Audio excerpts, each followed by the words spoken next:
If you're a small business owner and maybe you have an S corporation already and you're earning over $250,000 in profits, but I bet you've never heard of what this QBI deduction is. And actually, do you even want to have a lower salary? You probably want to increase the salary to take full advantage of this deduction. So instead of paying $40,000 over here, we pay roughly $7,600. So that savings comes to around $30,000. Then actually, we saved $16,000 by just optimizing these wages. But which one is better, 20% or that 6.75%? So all we're doing here is we're playing with tax arbitrage. What happens to the QBI then? Well, the QBI actually goes away. It completely phases out unless if you're an S corporation, you probably understand the idea of reducing your salary to save on self-employment taxes. And if you don't even know what I'm talking about, we'll go over that very briefly in the beginning on a quick case study for someone who's in the trades. But after that, we're going to talk about what this QBI deduction is. And actually, do you even want to have a lower salary? You probably want to increase the salary to take full advantage of this deduction. So stick around. We're going to go over these two strategies and talk about all of the tax savings by just optimizing your wages. Okay, so before we get into the whiteboard, I actually want to talk about what this QBI deduction is. So if you guys remember in Trump's first term, he gave corporate tax cuts. I think it was, he brought them down to 21%. This was for the big corporations, right? And the small business owners were like, hey,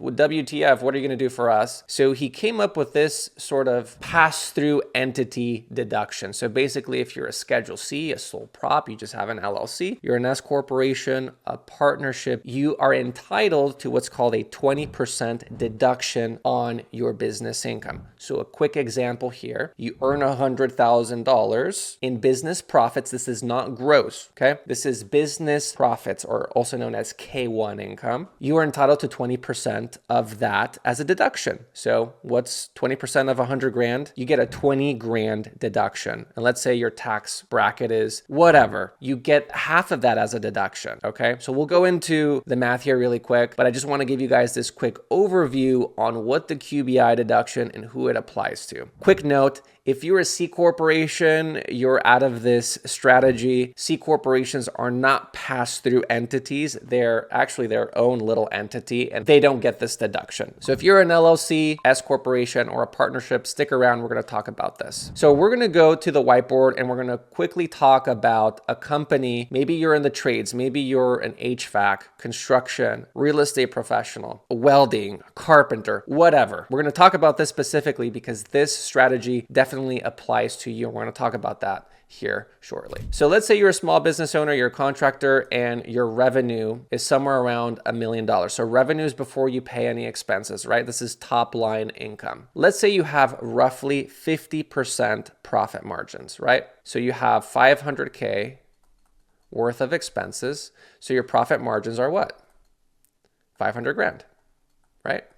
So if you were just an LLC and you were not an S corporation, you would have to pay self-employment taxes on this full amount, okay? And I'm actually going to pull up my Excel spreadsheet. And if you guys want this Excel spreadsheet, go ahead and leave a comment below. I'll go ahead and send one to you guys. But we're going to go to our Excel spreadsheet and we're going to see how much this individual is going to pay in self-employment taxes for not being an S corporation, okay? So let's pull up our Excel spreadsheet here. And on this left side, this blue side over here is a Schedule C. So you're a Schedule C if you just open up your LLC and you make no election, which is the vast majority of business owners. Okay, if you're a business owner, you said, hey, I'm just going to start my LLC. By default, you are a Schedule C. What does that mean? That means that you have to report self-employment taxes, which is Social Security, Medicare, and Medicare surplus on that full $500,000, okay? So when you do the math, it comes to around $40,000 in self-employment taxes that you have to pay. And sometimes this happens at the end of the year when business owners give their information to their professional or the CPA. They're like, hey, I made 500 grand. They're like, okay, here you go, Joe. You owe 40 grand in self-employment taxes. And this is not even including federal. This doesn't even include state. If you live in California, you have to pay another 10%. Okay, so you can see how this can stack on. So what we're gonna do over here is you're gonna convert to an S corporation. And again, for those who are already S corporations, just hang with me. We're gonna have a QBI deduction for you after this. But for those who are not S corporations yet, let's see how we can save self-employment taxes by just paying ourselves a salary. So what we're gonna do here is most people, and at least the people I've talked to, just randomly pay themselves a salary dependent on whatever they think they should pay themselves. There's no structure based on their W-2. And for this specific example, we're gonna pay this business owner $50,000 when in reality it's a little low, right? And you might ask yourself, hey, Steven, what's that balance, right? Between when should I pay myself more, when should I pay myself less? And there's a simple calculator that you can use. It's like a payroll matrix. You can look it up online and it gives you an idea of how much you should pay yourself relative to your business income. Okay, this is not part of that video, but I just want to make a quick note. So we pay ourselves 50 grand. What does that do to our Social Security and Medicare? Well, it cuts it down by a lot, right? So instead of paying $40,000 over here, we pay roughly $7,600. So that savings comes to around $30,000 by being an S corporation. So if this is interesting to you, you have no idea what I'm talking about, and you're like, yep, I'm definitely close to those numbers, schedule a 30-minute free consultation with us. We'll go over these numbers with you and talk about potential savings. Make sure you watch our video about what's an accountant versus what's a tax planner. There's a huge difference there, okay? So moving forward with this example, we saved roughly $30,000 by doing the S election, okay? So that's great. So let's go back to our whiteboard, and we saved $30,000 by becoming an S corporation. That's part one. So hang with me. We're going to talk about the QBI. So what happens to this 50 grand? Well, we're going to issue ourselves a W-2 for $50,000.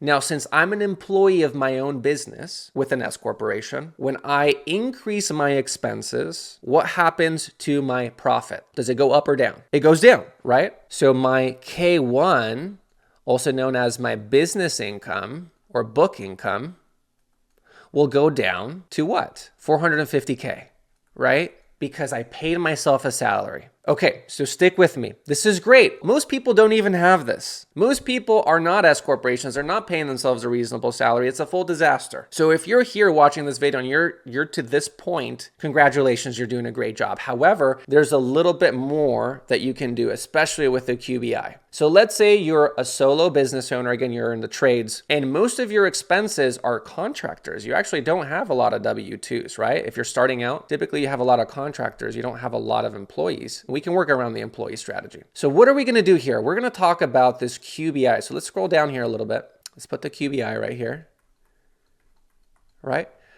So let's talk about the QBI. So it gets a little tricky here. So we're going to go over the rules. All right. So the QBI deduction says you will get a 20% deduction on your business income if your income is under 200K or 400 grand if you're married. Okay?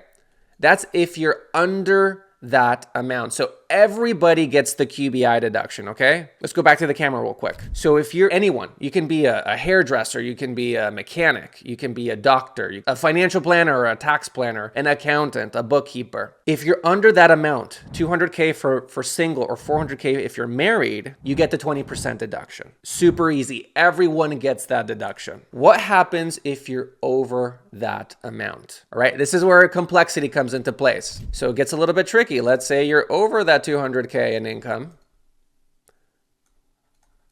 for single and also married filing jointly. What happens to the QBI then?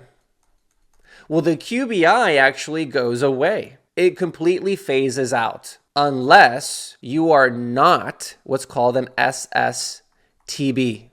What the heck is an SSTB? So an SSTB is basically an accountant, a financial professional, a consultant, a doctor, a vet, anything where your main business comes from your skill. And I know that sounds kind of stupid, and it is. It's a really interesting part of the tax law, which I don't know why the tax attorneys put this in here, but basically they said, hey, if you're a doctor, accountant, lawyer, you're not going to get this deduction. You're going to actually completely phase out of this. So what's good about my contractors, my tradespeople, my e-commerce people, is that you are not one of these. So you actually still get the QBI deduction. This is where it starts to balloon out of control and it starts to scale the more money you make. So you're not an SSTB. So what happens here? Let's scroll down. So the QBI deduction actually becomes a function of two things. The lesser of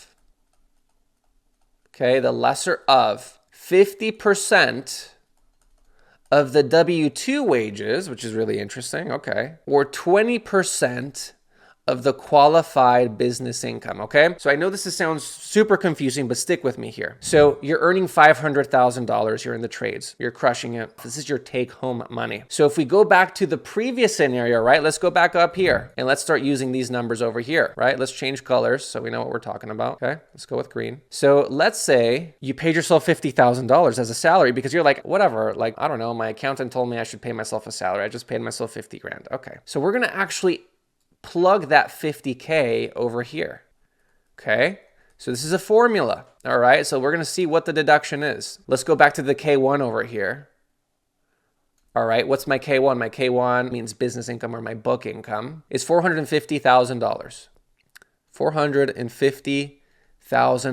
Okay, so stick with me. If you're here, let's talk about this because it's super, super important. The QBI deduction is the lesser of 50% of your wages or 20% of the business income. So what is 50% of 50K? It is, let's change colors here. It is $25,000. Okay, let's do the math over here. What's 20% of $450,000? That's $90,000. So you quickly realize here, hey, I'm going to take the lesser of these two numbers. So the lesser of 25 and 90,000 is what?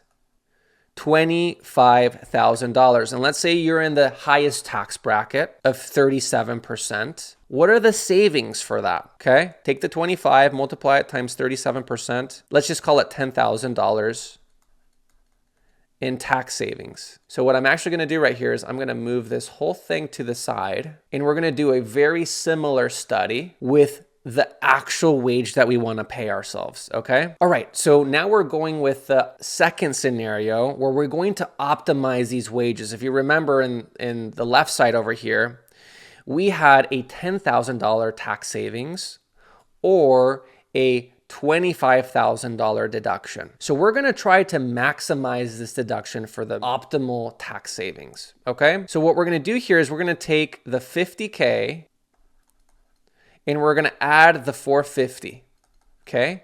Which that equals 500 grand. That's how much our business actually earned.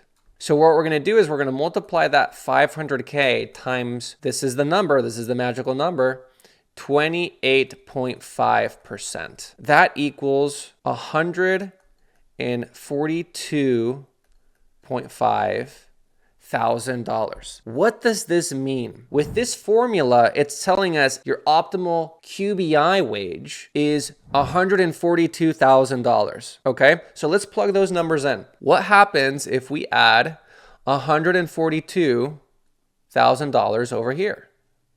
Okay.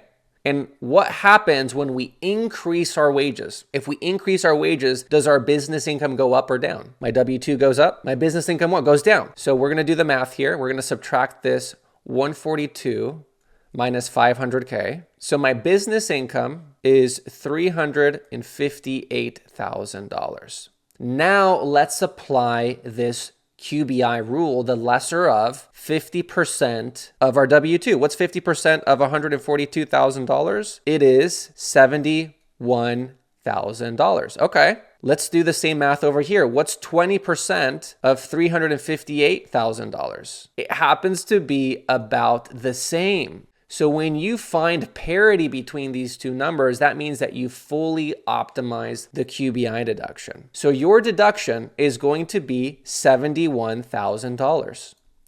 Now, if you multiply that times your effective bracket, and let's say you're in the highest bracket of 37%, your tax savings of $26,000 saved, which is an increase of $16,000 from this 10K over here, okay? So we saved $16,000 by just optimizing these wages. So if you're still here with me after watching all of that, congratulations. That was a lot of tax information. But I want to show you guys how complicated tax planning can be. Just to summarize, we went over the S corporation, and most people think, hey, I'm just gonna reduce my salary and call it a day, right? I want to pay less self-employment taxes, and that mentality is correct. But the next level strategy is actually potentially increasing your wage to get that optimal deduction. Now let's talk about some maybe cons of this strategy. And they're not really cons, but we have to address them. The cons is that you have to have a W-2, right? You need to make sure that you have a W-2. There's a lot of times where a lot of contractors or big business owners, they're making over $1 million already, and sometimes in profits, and there's still a Schedule C. And what happens is that they don't have any wages. So what happens when you don't have any wages? You get a 0 QBI deduction because you didn't have any employees. You didn't pay yourself. And that's the unfortunate part about this. So you have to make sure that you have a salary or you are an S corporation. Now, some people might say, well, Steven, you're increasing your W-2. Don't you have to pay more Social Security and Medicare taxes? Correct, you do. You actually do have to pay more Social Security and Medicare, but which one is better? 20% or that 6.75% that you have to pay in Social Security and Medicare, right? So all we're doing here is we're playing with tax arbitrage, which is the better tax deduction. And obviously the 20% will be greater every single time. So again, if you're a small business owner or medium-sized business owner and you're starting to profit over that $250,000 number, make sure to schedule a 30-minute free consultation below. We'll go over this with you on the call and see if you're a good fit. As always, hope you enjoyed this video, and I'll catch you in the next video.